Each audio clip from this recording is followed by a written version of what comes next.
পোস্টের পর থেকে আমি এই পর্যন্ত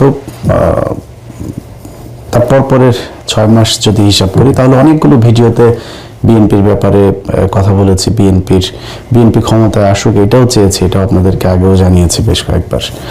তো তার প্রেক্ষিতে আমরা মনে করেছিলাম যে বিএনপি ক্ষমতায় আসবে এবং একটা ভালো শাসন ব্যবস্থা এই দেশের মানুষকে উপহার দেবে, এটা আমার প্রচন্ড বিশ্বাস ছিল। কিন্তু দিনকে দিন যে পরিস্থিতি বিভিন্ন ইস্যুতে, শুধু একটা কোনো বিশেষ ইস্যু না, ধরেন চুপ্পুকে সরানো, এই সবশেষ হ্যাঁ ভোট না ভোটের ভেতরেও বিএনপি না ভোটের পক্ষে অবস্থান নিল। সবশেষ মির্জা আব্বাসকে জিজ্ঞেস করলো একজন সাংবাদিক যে আপনি হ্যাঁ ভোট এবং না ভোট এটার কার পক্ষে অবস্থান নিচ্ছেন। সেটা আমার ব্যক্তিগত ব্যাপার। এটা আপনার ব্যক্তিগত ব্যাপার না তো, আপনি তো ভোটারদের কাছে ভোটও চাচ্ছেন, আপনি ধানের শীষ কাকে ভোট দেবেন বা ধানের শীষের পক্ষে চাচ্ছেন কি চাচ্ছেন না, আপনাকে এটা প্রশ্ন করলে কি আপনি এটা বলতেন? তখন তো বলতেন যে না, অবশ্যই ধানের শীষের ভোট চাই। তাহলে হ্যাঁ ভোট না ভোটের ক্ষেত্রে ওনাদের কথা হচ্ছে যে আমরা এটা আমার ব্যক্তিগত ব্যাপার, এটা বলা যাবে না। তার মানে উনি হ্যাঁ ভোটের পক্ষে নাই। কোনটার পক্ষে সেটা আমরা এখনো জানি না। কিছু কিছু ক্ষেত্রে তো প্রকাশ্যে চলে এসেছে যে বিএনপি কাদের পক্ষে চাচ্ছে। ওনারা না ভোটের পক্ষে ক্যাম্পেইনও করেছেন।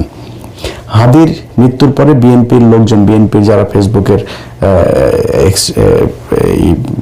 বিভিন্ন ইয়েতে আছে, ওদের সোশ্যাল মিডিয়াগুলোতে, তাদের অনেককে দেখেছি হাদিকে নিয়ে তারা বাজে কথাবার্তা বলেছে। তো এইভাবে একটার পর একটা যতগুলো ঘটনাতে আমরা দেখেছি, সবশেষ যদি আপনি মির্জা ফখরুলের কিছু বক্তব্য যদি শুনেন যে আওয়ামী লীগকে সরাসরি লাইসেন্স দিয়ে তারপরে বাংলাদেশের রাজনীতির মাঠে নামিয়ে দিয়েছেন তারা।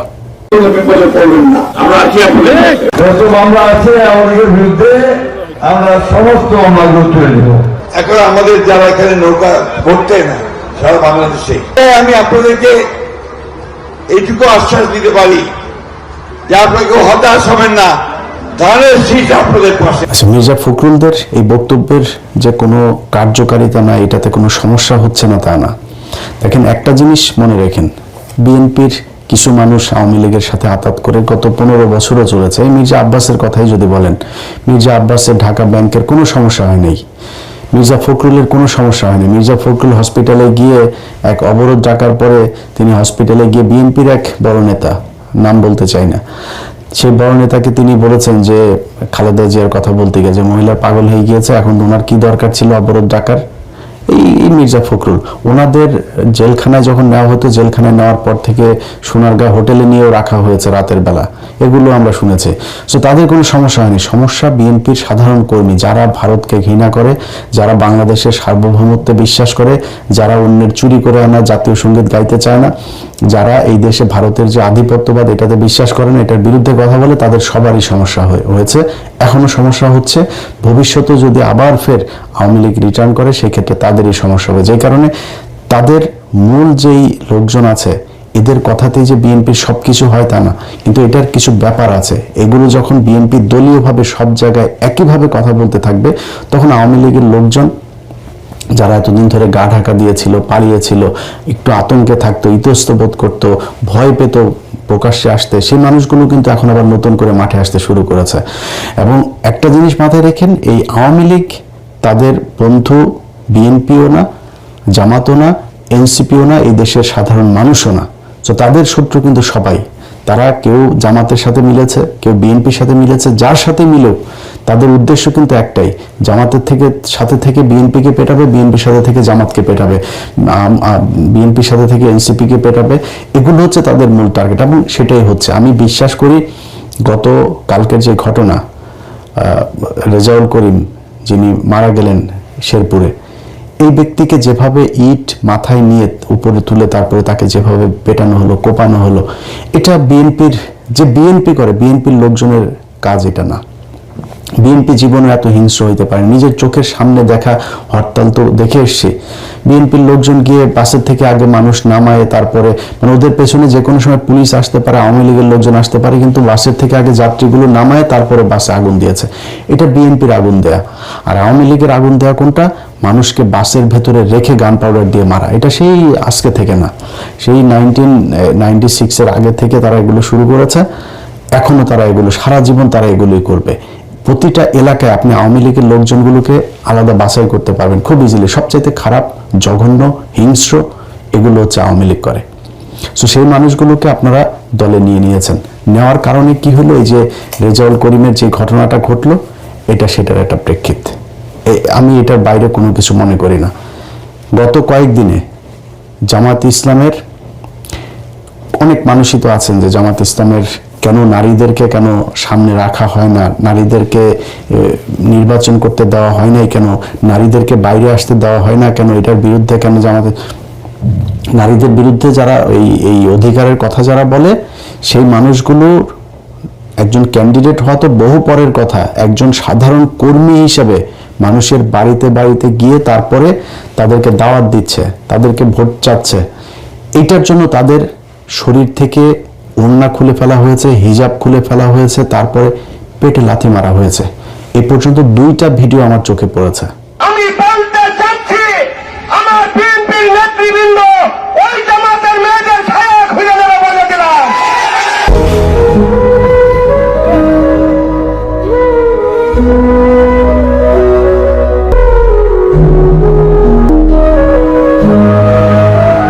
আচ্ছা, এখন এই বেশিরভাগ ক্ষেত্রে এই যে মহিলাদের উপরে যে নির্যাতনগুলো, যে এই কি বলবো আক্রমণগুলো হচ্ছে না, এগুলোকে জায়েজ করার জন্য তারা একটা নতুন জিনিস বানিয়েছে। সেটা হচ্ছে যে এই মহিলারা নাকি গিয়ে জান্নাতের টিকিট বিক্রি করে, এই জন্য তাদেরকে মারতে হবে।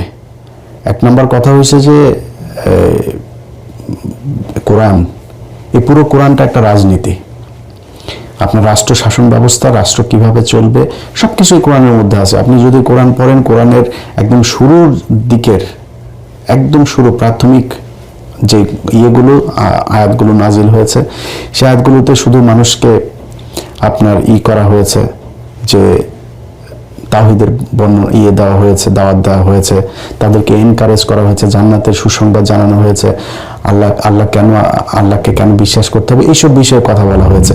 ঠিক মদিনায় হিজরতের পরপর থেকেই কোরআনের যে আয়াতগুলো নাজিল হয়েছে, তার সবই কি আপনি আপনার স্ত্রীর সাথে কি ব্যবহার করবেন, আপনার পরিবারের, আপনার ছেলে সন্তানের জন্য কতটুকু সম্পত্তি ভাগ হবে, আপনার মেয়ের জন্য কতটুকু ভাগ হবে, আপনি কার কার সাথে বিয়ে করতে পারবেন, সমাজে সুদ খাওয়া যাবে কিনা, অর্থনৈতিক ব্যবস্থা কি হবে, কার প্রতি কি, কার কতটুকু হক, সবকিছু এগুলো নিয়ে আলোচনা।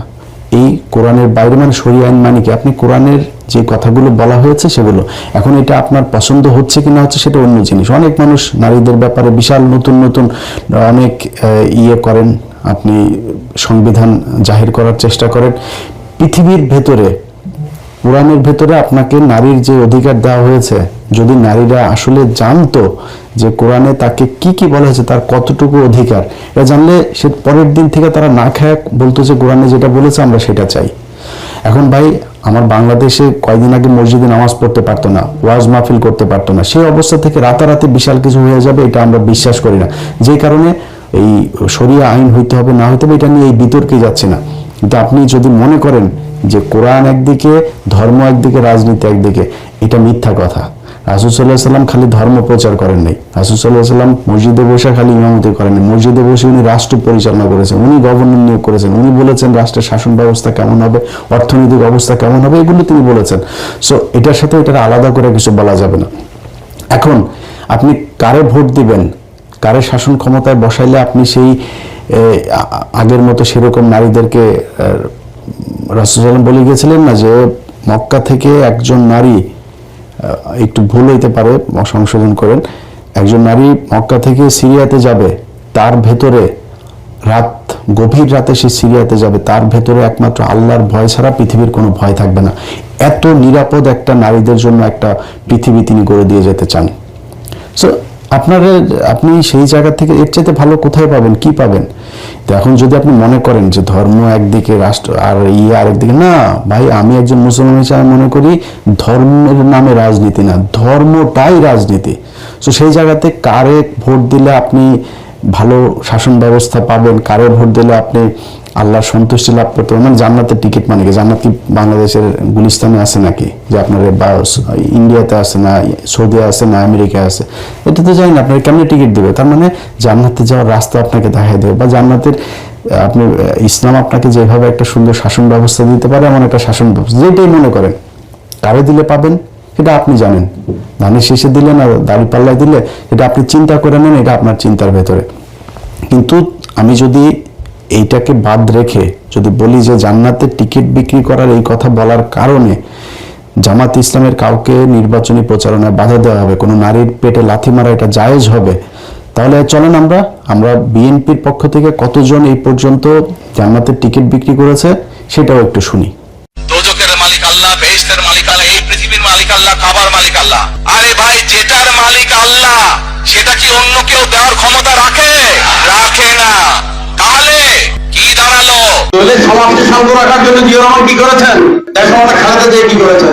তোমরা নয়, বরং শহীদ জিয়ার দল করলেই ব্যস্ত যেতে পারবো। আমরা ধানের শীষে ভোট দিলে আমরা জান্নাত পাবো, এটা আমরা বলতে পারি। বেগম খালেদা জান্নাত উচ্চারণ করে মুখটা পবিত্র হয়ে যায়। প্রেসিডেন্ট জিয়াউর সঙ্গে তারেক রহমান তার নাম উচ্চারণ করতে হবে, উল্লেখ করে দেবেন। হাতে করা তাহলে শীতের পড়তে আপনার অবশ্যই সমাজের ফেরত আশা করতে পারে। শহীদ রাষ্ট্রপতি জিয়া রহমানের নাম নিয়ে লিখে দিন। আমি মক্কা মনে করি সাধারণত এই বাড়িটাকে আমি যার পায়ের নিচে আপনার দেশ, সেই পুরুষ মানুষগুলো এখানে বলতে আছে, তাদেরকে বলবো বাড়ি বাড়ি গিয়ে মা বোন চাকরি খেলাকে বলে দেবেন ভোট ধানের শীষে দিতে হবে। যদি ধানের শীষে ভোট না দেন, এই মহিলাদেরকে বলছি আপনারা জান্নাত পাবেন না। তোমরা যেমন বুঝলেন সার্কুলিফার এক খলিফা, আমার নেতা শহীদ প্রেসিডেন্ট জিয়া রহমান সার্কুলিফার মতো একজন, আমার নেতা তারেক রহমান, হযরত আলী রাদিয়াল্লাহু, আমার নেতা মা ফাতেমা এবং খালেদা জিয়া। যারা পার্লামেন্টকে ভোট দিবে বরং এরা দুজনে যাওয়ার সম্ভাবনা বেশি। বিভিন্ন বাড়িতে যাইয়া আমাদের ধানের শীষের পক্ষে কথা বলবে। রাষ্ট্রপতি জিয়া রহমানের মার্কা, এটা আল্লাহ প্রদত্ত মার্কা। মদিনা ইসলামের চর্চা করি, আমরা মদিনা ইসলামে বিশ্বাস করি। শরিয়া আইনের ব্যাপারে এটা বলেছে কিন্তু যে আমরা শরিয়া আইনে বিশ্বাস করি না। আচ্ছা, এগুলি এই যে জান্নাতের টিকিট বিক্রি করে তারপরে অনেক কথাবার্তা তারা বলেছে, এইভাবে করেও তাদের যখন কিনা দেখলো যে না হচ্ছে না, তো দিন দিন অবস্থা ভয়ঙ্কর দিকে যাচ্ছে, তখন তারা শুরু করলো কি আপনার নতুন করে মানুষের হাতে পায়ে ধরে কান্নাকাটি শুরু করলো। কোথাও যায় আপনার পায়ে ধরে, কোথাও কান্নাকাটি করে, এইগুলো করে মানুষের কাছে ভোট চাওয়া শুরু করলো।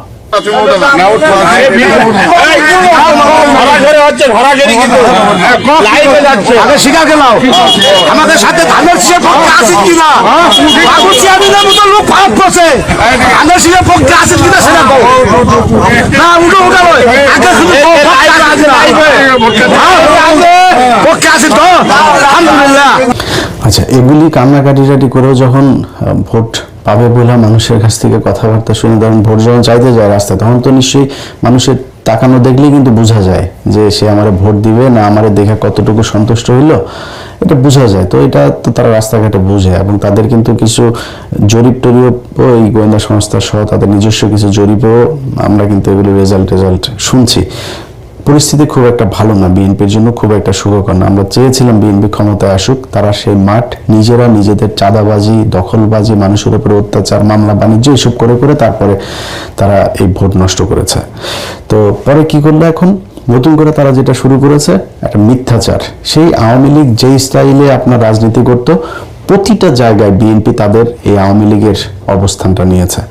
নিয়ে আমরা এই কালকে আপনারা দেখেছেন যে এক জায়গায় বলছে যে জামাতের একজন নেতা তিনি টাকা দিতে গিয়েছেন, তাকে সহই ভিডিও করা হয়েছে, টাকা দিতে গিয়েছেন ভদ্রলোক, এই লোকটা আসলে ওইখানে দেখলো সব এদের লোকজন ওইখানে তারা একটা বিপদে ফেলার জন্য করছে, সে চুপচাপ করে চলে আসছে। পেছনে থেকে অনেকগুলো লোক একসাথে এইভাবে টাকা বের করে দেখাচ্ছে যে এই যে তারা হচ্ছে গিয়ে টাকা দিতে যাচ্ছিল, তারা টাকা নেয়নি। তো আমি ভিডিওটা প্রথম দেখাই না, আমি একটু অবাক হলাম যে বাংলাদেশে এত ভালো মানুষ হয়ে গিয়েছে যে তাদেরকে টাকা দিচ্ছে, আর সবাই এসে সেই টাকা নিয়ে এসে এরপরে আর সবগুলো মানুষ একই সাথে, ধরুন জামাত যদি কাউকে টাকা দেয় গোপনে গিয়ে ঘরে গিয়ে আর টাকা দেবে হচ্ছে রাতের বেলা, যেটা আমাদের দেশে আমরা বিভিন্ন সময় দেখেছি। এই টাকা দেওয়ার রাজনীতি তো বহুদিন ধরে চলছে। তারা ঘরে রাতে গিয়ে টাকা দিয়ে আসবে, দিনের বেলায় টাকা দিচ্ছে, আর সব মানুষকে একসাথ করে তারপরে তারা এইভাবে টাকা দিচ্ছে। অবাক হইলাম পরে জানা গেল কি ওইখানে ইউনিয়ন যুব দলের নেতা একজন আর স্বেচ্ছাসেবক দলের নেতা একজন, এই দুইজন সেখানে থেকে এই ওদের নিজেদের, এবং সেখানে তারা যে তাদের হাতে টাকা দিচ্ছে সেটাও আবার এই ভিডিওতে দেখা গেছে।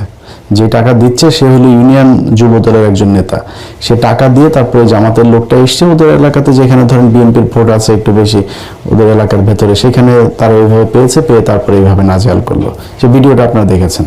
আচ্ছা, এরপরে মেহেরপুরে জামাতের এক নেতা, তো ওইখানে বাংলা এডিশনের আবার জেলা প্রতিনিধি ছিল, সে ওই ইভেন্ট ম্যানেজমেন্ট এসবের কাজ টাজ করে। এখন এদেরকে গাড়ির ভিতরে ধরে তারপরে বানাইলো কি বিএনপি কিছু এই সাংবাদিক আছে, এগুলো নিয়ে প্রথম আলো এগুলো সব নিয়ে তারপরে তারা বানাইলো এরা হচ্ছে গিয়ে দেশীয় অস্ত্রশস্ত্র নিয়ে যাচ্ছিল বিএনপি ক্যান্ডিডেটের সাথে।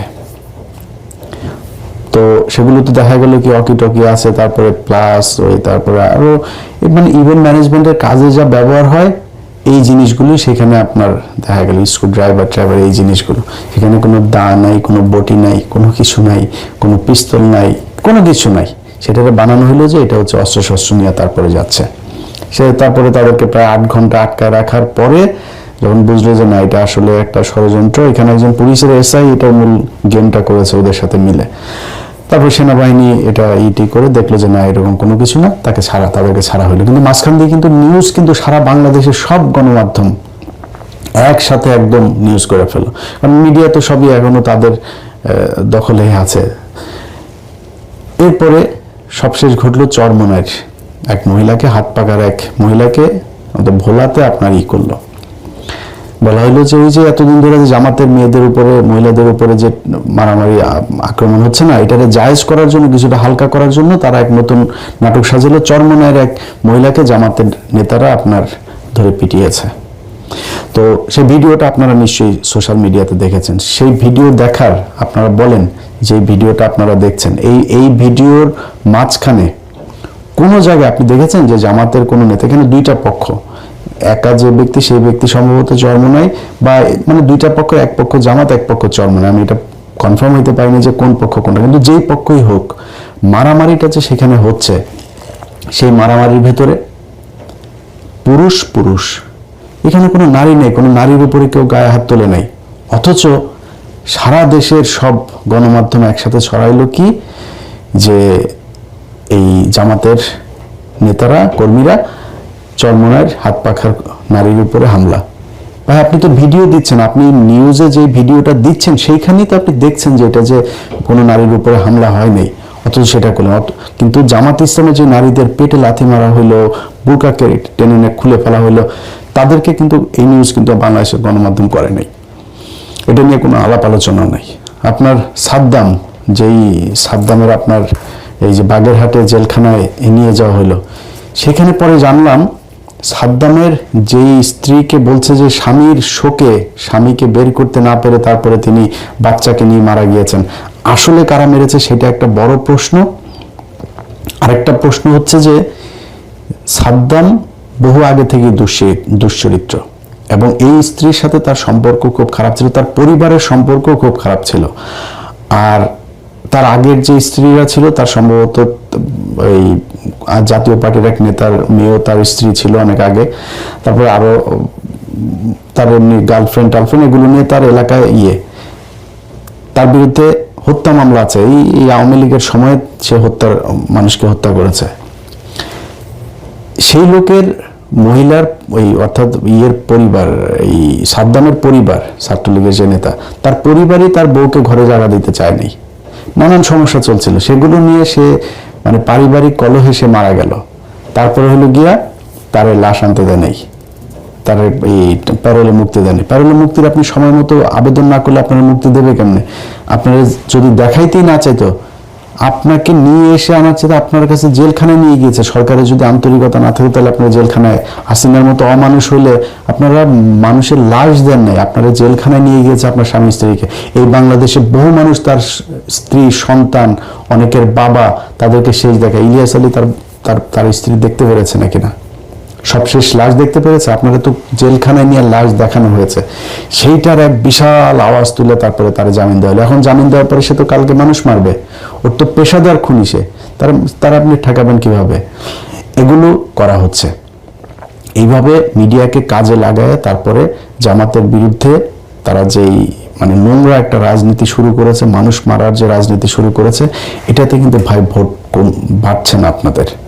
আমি একটা জিনিস বললাম, নির্বাচনের এই আগের দিন থেকে 2024 সালের 5 আগস্ট পর্যন্ত আপনি প্রতিদিন যদি মাপেন, প্রতিটা সেকেন্ডে বিএনপি ক্ষতিগ্রস্ত হয়েছে, প্রতি সেকেন্ডে নিজেরা নিজেদেরকে ক্ষতিগ্রস্ত করেছে। চাঁদাবাজি, ধান্দাবাজি, খুন, মামলা বাণিজ্য থেকে শুরু করে যা যা আছে, আপনি এলাকার কোনো মানুষ যারা সরাসরি রাজনীতির সাথে জড়িত না, এখন সোশ্যাল মিডিয়া অনেক ভিডিওতে দেখা যায় যে এক জায়গায় গিয়েছে নাসিরউদ্দিন পাটোয়ারি এক জায়গায় গিয়েছে, আর মহিলারা বলছে হ্যাঁ আমরা সবাই ধানের শীষ। ভাই আপনি তো ধানের শীষ, এটা তো আমরা জানি, বাট একজন গৃহকর্মী যে কিনা সাধারণ ভোটার আপনার ওইখানে, তার ঘরে যায় তারপর শুনে আসেন যে আপনার মির্জা আব্বাসকে কতটুকু পছন্দ করে। আপনাদের মির্জা আব্বাস বলছে যে তিনি হইল গিয়া এই এলাকার বহু পরিচিত লোক, আর নাসিরউদ্দিন পাটোয়ারি এখানে উড়ে এসে জুড়ে বসেছেন। ভাই আপনি বহু পরিচিত লোক দেখেই তো আপনি ভোট পাবেন না, কারণ আপনি 2001 থেকে 2006 এমপি ছিলেন, আমরা দেখেছি। ওই মালিবাগের লোক, মৌচাকের লোক, খিলগাঁয়ের লোক, শান্তিবাগের লোক, রাজারবাগের লোক সবাই দেখেছে যে আপনি কি পরিমাণে চাঁদাবাজি করেন। আপনার লোক এখনো চাঁদাবাজি করছে, এটা মানুষ দেখছে, এই জন্য আপনি ভোট পাবেন না। নীরব বিপ্লব ঘটে যাবে এই দেশের ভোটের মাঠে। শুধু একটা কথা বলে রাখলাম, এই দেশের বহু আপনাদের অনেক বিশেষজ্ঞ আছে না, যারা এখন জামাতকে 25টা আসন দিচ্ছে আর বিএনপি 350 আসন পাবে, এরকম জরিপ টরিপ হচ্ছে না? এই জরিপ আমরা ডাকসু নির্বাচনের সময় দেখেছি। ওই ডাকসু নির্বাচনের আগে দিয়ে আমরা বলেছিলাম যেটা, সেটাই হয়েছে, সামনেও সেটাই হবে। আমরা চাই ভাই, খুব বেশি গ্যাঞ্জাম লাগাইতে চাই না, কোনো কারোর পক্ষে একদম সরাসরি অংশ নিতে চাই না, কিন্তু আমরা কিন্তু ভাই ধান্দাবাজি করার জন্য এই 6 বছর এইভাবে একদম নিজের পরিবার, নিজের জীবন বিপন্ন করে তারপর আওয়ামী লীগের বিরুদ্ধে কথা বলি নাই। আমার এই কটা টাকা পয়সা দিয়ে তারপরে কারোর পক্ষে বলাবেন যেটা অনৈতিক কথা, অবিচার, সেটার পক্ষে কথা বলেন, এটা আমারে দেওয়া হবে না। সো আপনারা বাধ্য করছেন এগুলো নিয়ে কথা বলাতে, আলোচনায় আসতে, এটা কিন্তু আপনাদের ভোট নষ্ট হচ্ছে। সো সাবধান হয়ে যান। যদি সাবধান না হন, সেক্ষেত্রে 12 তারিখ আসতে আসতে যেভাবে গ্রাজুয়ালি আপনারা